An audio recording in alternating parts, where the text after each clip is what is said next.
way to go to work, our status, you know how it is like when you're used to driving and the next thing people are seeing you going to taxis, you know how society like levels.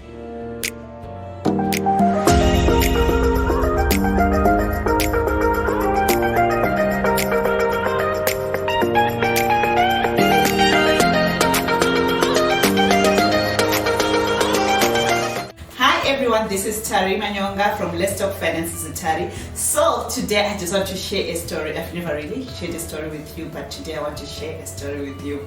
Okay, so we are talking about debt. So I want to share with you one of the worst money mistakes I did. I made a lot of money mistakes. So yeah, I'll be sharing a bit of my stories of the money mistakes we did. So it was in year 2012 when we got married with my husband.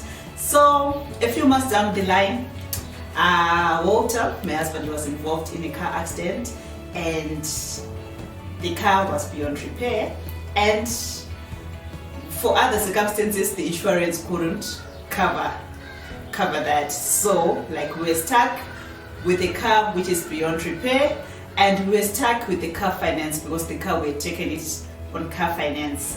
So we still had about I think 4 years to pay that car. So it was like a big debt which we still had. It was a Tata. I can't remember Tata what, but it was a Tata. That was our first car. So yeah, so between us and thinking how are we going to go to work, our status, you know how it is like when you're used to driving and the next thing people are seeing you going to taxis, you know how society like levels. If you're not like really financially knowing what is the good which you want, you get into pressure of that. So I think that was the pressure which we had because we didn't know about financial literacy like what we do now. So we're actually thinking, okay, we still have 4 years to pay for this car, and we're like putting ourselves under pressure that we want another car. So what we did next is we went to the bank, and yeah, we know now we have got these fancy personal bankers. So our personal banker like gave us a good advice. It was a very good advice. At that time, we thought it was a jackpot. It was really a jackpot. We're so excited with the idea. So let me tell you what she advised us. She advised us to get a revolving loan. So we're actually so excited. So we got a revolving loan where we actually covered our car finance and we paid everything on the car finance. Then the other money, we went and got another car.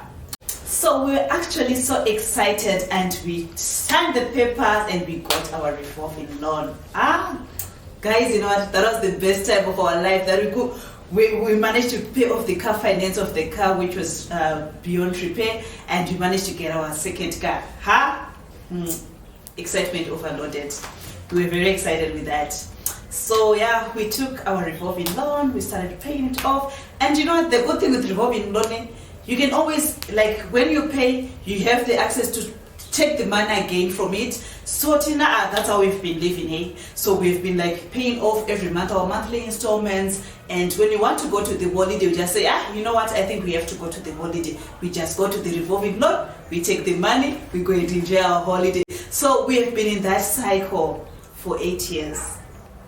So yeah, that's how we've been like living, like just like revolving loan. Like if you just think of something, if you just think of going for dinner, we just like, okay, let's take money from the revolving loan. Because you don't need to have any paper, you just do paper the first time when you take it. Then the other time, it's just like your bank card, you'll be just swiping, that kind of thing. So with me, that was the worst one mistake we did in our family, and we always laugh about it, that you know what, I don't know that personal advice, but and to be honest, I can't really blame that personal advisor. I blame ourselves, because when she gave us that advice, for us it was a good advice because we didn't know the implications of having a personal loan. So what I can advise people, like each time when you get an advice, go further and research on your own, get an understanding of what it is that you are putting yourself in. You have an understanding, because with us we just thought you had something good, but we also didn't look at the interest rates, which is always taken from us, because it's not like you're just paying back that money like the way you took it. Like if you took 100,000, it's not like you're going to pay back 100,000 only. It can be more. It can be more because they're always like taking more, and the interest rate keeps on increasing, and that interest rate, it's compounding. Do you know what is compounding interest? If you pay and your interest rate now it's on 100,000, it keeps on adding up on it. It keeps on like compounding on it. So that is the worst part of having debt, especially revolving, because that if you are not really careful, it can be a lifetime a lifetime debt trap.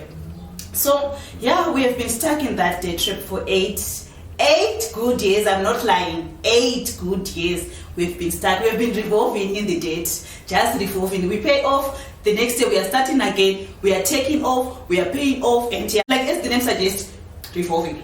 You will be revolving, just revolving in it, and life moves on, and you won't be seeing where your money is going because some of it. So my advice to everyone is that when you go to the bank, you get advice, don't rush to sign off the papers.